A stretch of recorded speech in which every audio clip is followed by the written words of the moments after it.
Hi guys, day 19 of siren technique. And the episode today is how to spend your free time effectively. So let's get started.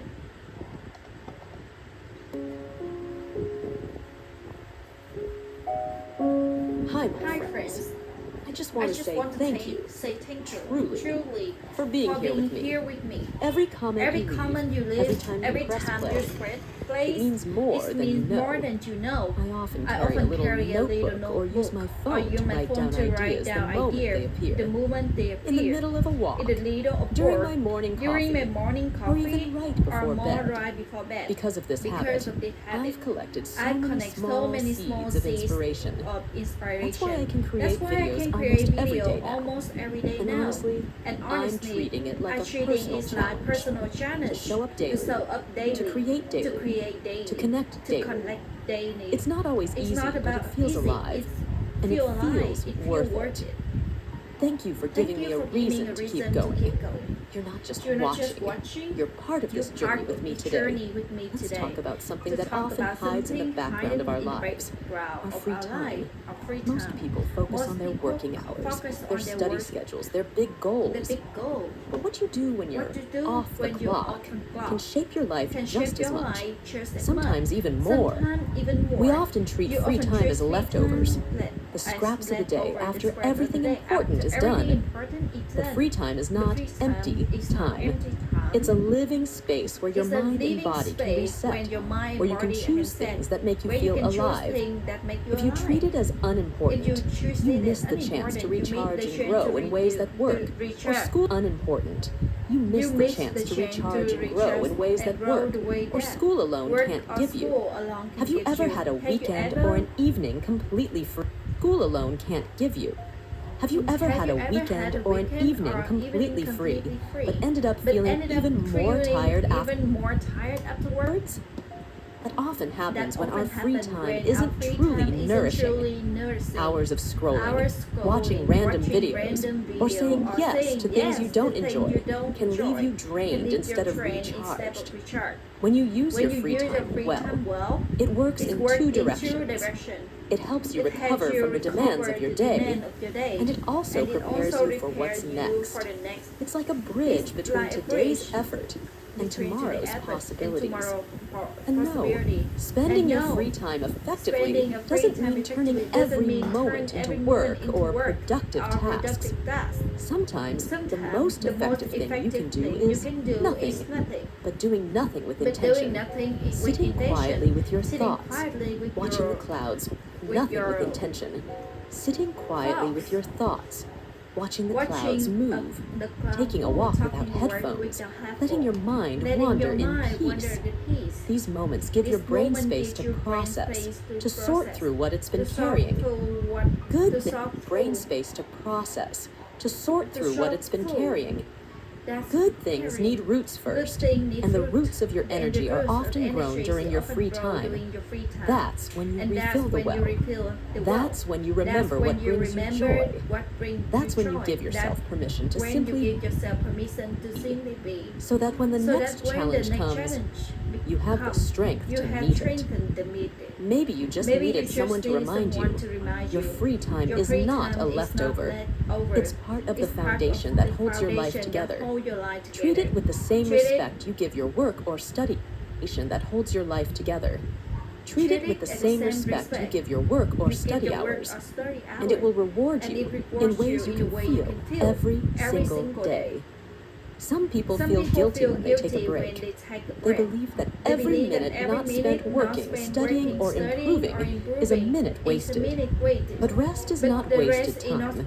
It's what keeps you capable of doing everything else well. Think about your phone. When the battery is low, it doesn't matter how many apps you have open or how important the task is. The phone will eventually shut down unless you recharge it. Important the task is. The phone will eventually shut down unless you recharge it. You're the same.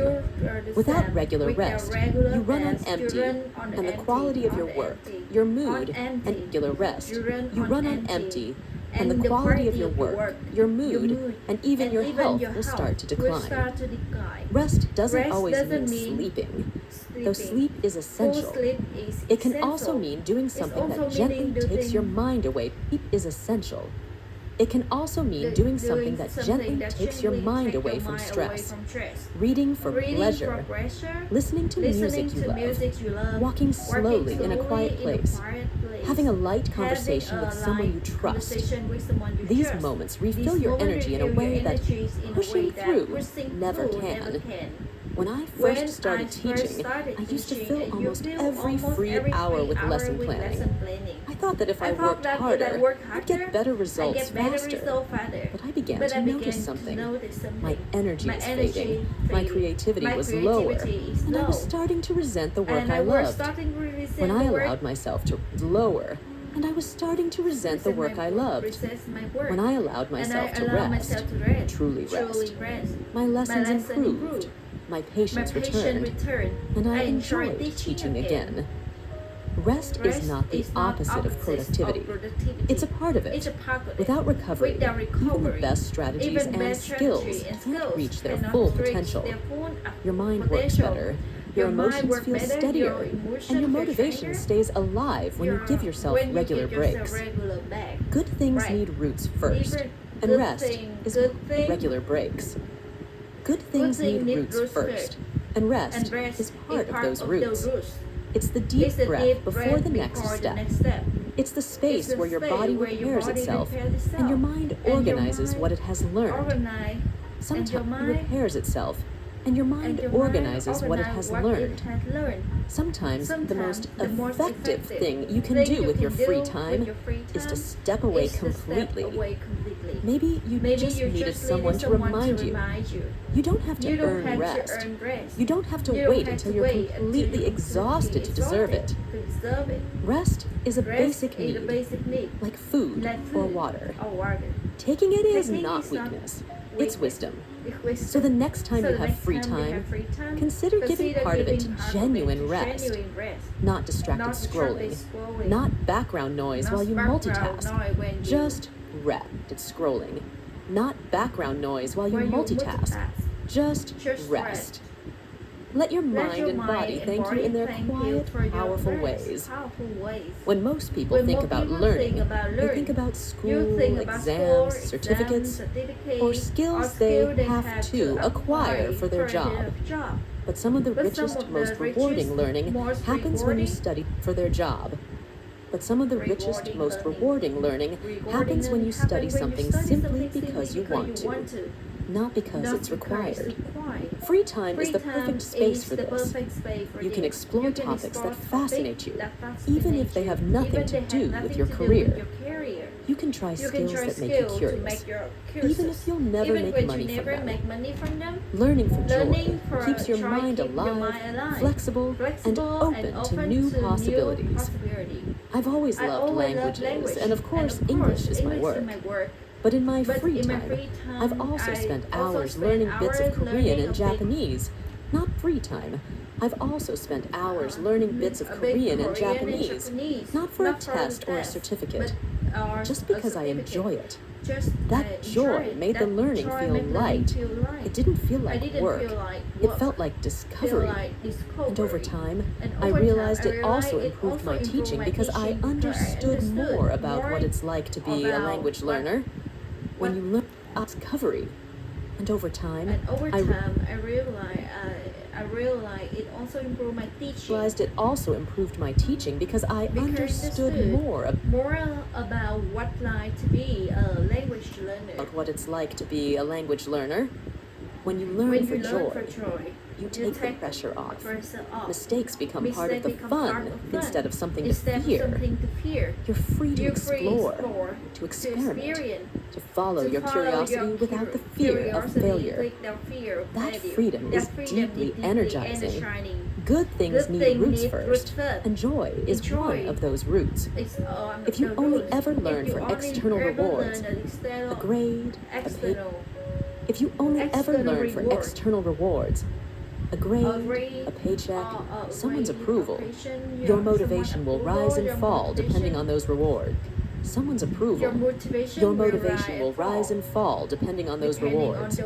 But if you learn for joy, your motivation becomes self-sustaining. This doesn't mean you have to learn for joy. Your motivation becomes self-sustaining. This doesn't mean you have to spend hours every day on it. Even 15 minutes can be enough. Read a few pages of a book about a topic you love. Watch a short video on a subject you've always been curious about. Try a creative hobby like drawing, cooking a new recipe you're curious about. Try a creative hobby like drawing, cooking a new recipe, or playing a musical instrument. And here's something important. Joy-based learning often has hidden benefits. A skill that seems unrelated to your work might one day connect in surprising ways. That photography hobby might help you see your presentations differently. That cooking experiment might teach you patience and attention to detail. Maybe you just needed someone to remind you that your free time is yours to explore. You're allowed to learn things just because they light you up inside. Those joyful skills might not go on your resume, but they will be tied. Those joyful skills might not go on your resume, but they will become part. Those joyful skills might not go on your resume, but they will become part of who you are. And that's worth more than any certificate.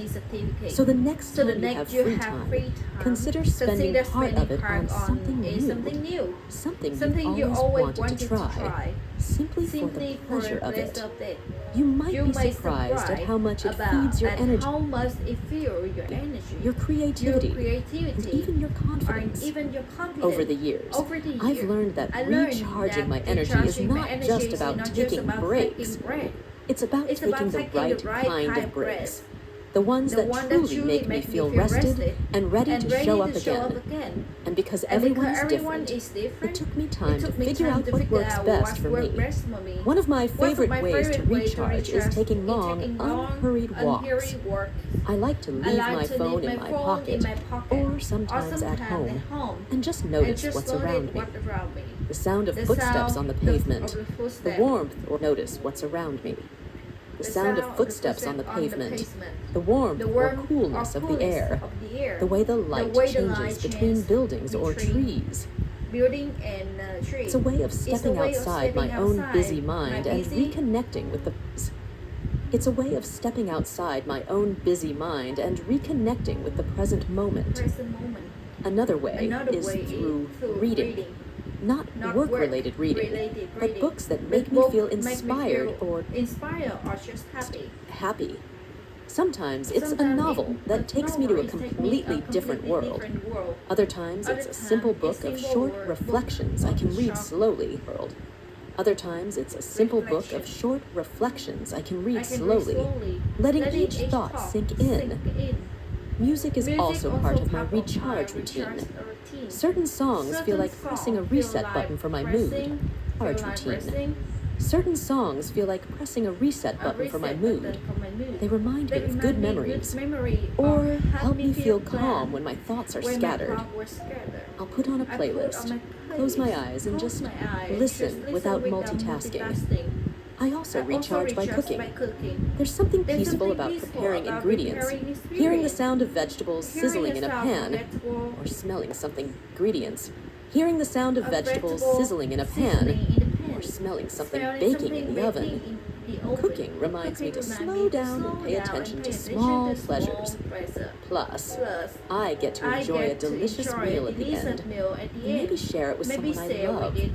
Spending time with people who make me feel safe and understood is a love. Spending time with people who make me feel safe and understood is another powerful way I recharge. This doesn't have to mean big gatherings or loud events. Often, it's just having tea with a friend, chatting on a quiet afternoon, or sharing a meal with family. The warmth of genuine connection fills me in a way that nothing else can. Good things need roots first, and for me, these are the roots that keep my energy steady. Walking, reading, music, cooking, and meaningful conversation. They all remind me that my life is not only about working or producing, it's also about living and enjoying the present. Maybe you just needed someone to say this. Recharging is not selfish. It's not a luxury you earn after doing enough work.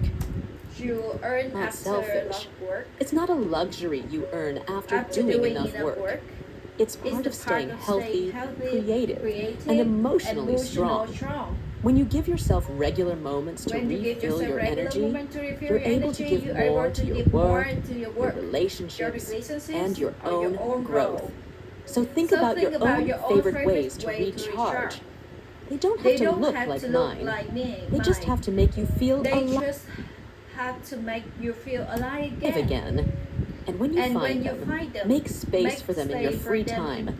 Not just when you're completely drained, but as a regular part in your free time. Not just when you're completely drained, but as a regular part of your life. Free time can be a gift, but only if you use it in a way that truly serves you. If you fill every spare moment with distractions, you might feel busy serves you. If you fill every spare moment with distractions, you might feel busy without feeling fulfilled. On the other hand, if you only focus on productive activities, you can miss out on the joy and rest that make life meaningful. The key is balance. I like to think of free time as having three parts: rest, learning, and connection. Rest is the time you give your mind and body to recover. Learning is exploring new skills or ideas that spark your curiosity. Learning is exploring new skills or ideas that spark your curiosity. Connection is spending time with people who lift you up. When all three are present, you're free to spending time with people who lift you up. When all three are present, your free time becomes a source of energy instead of a drain. For example, you might divide your weekend like this: a quiet morning walk for rest, an hour in the afternoon learning something new, like trying a recipe or practicing a language, and an evening with friends or family for connection. It doesn't have to be perfectly divided, but having all three at some point keeps you balanced. Good things need roots first, and balance is one of those roots. If you give all your time to only one area, for example, resting without learning or learning without resting, you might feel incomplete. True recharge comes from variety. One tip that helps me is to plan free time the same way I plan work time, not to make it rigid, but to make sure I don't lose it to things that don't matter to me. I'll decide in advance. Tomorrow evening, I'll read for half an hour, then take a walk. That way, I'm choosing intentionally instead of defaulting to whatever is easiest. Scrolling on my phone. And here's something important. Balance also means knowing what not to include. If certain activities leave you more tired or unhappy afterwards, give yourself permission to reduce or remove them. Free time should add to your life, not drain it. Maybe you just needed someone to remind you that you're allowed to design your own rhythm. You don't have to follow what other people think is the best use of free time. You can create a mix that feels right for you, one that keeps your energy steady, mind curious, and your heart connected. When you use your free time with balance and intention, it stops feeling like a leftover at the end of the day. It becomes part of your foundation, the place where you restore yourself, grow, and remember what you love about being alive. As we close this episode, I want you to think about the free time you have in the week ahead. It might not be a lot, but it's still yours. And how you use it can change how you feel about your whole life. Free time is not wasted time. It's the space where you choose how to fill yourself back up. It's where you decide what matters. The space where you live. Free time is not wasted time. It's the space where you choose how to fill yourself back up. up. It's where you decide what matters, what you want more of, and what you can let go of. It's where you remember that life isn't only about what you produce, it's also about how you live. You don't need to plan every minute, but you can be intentional. Give yourself moments of true rest. Let yourself learn something just because it excites you. Spend time with people who make you feel seen and valued. Protect your free time like you protect your work time, because it's just as important. And most of all, remember that this time is yours. You can shape it in a way that keeps your mind, body, and spirit strong. Use it well. Cherish it. Let it remind you that your life is more than your to-do list.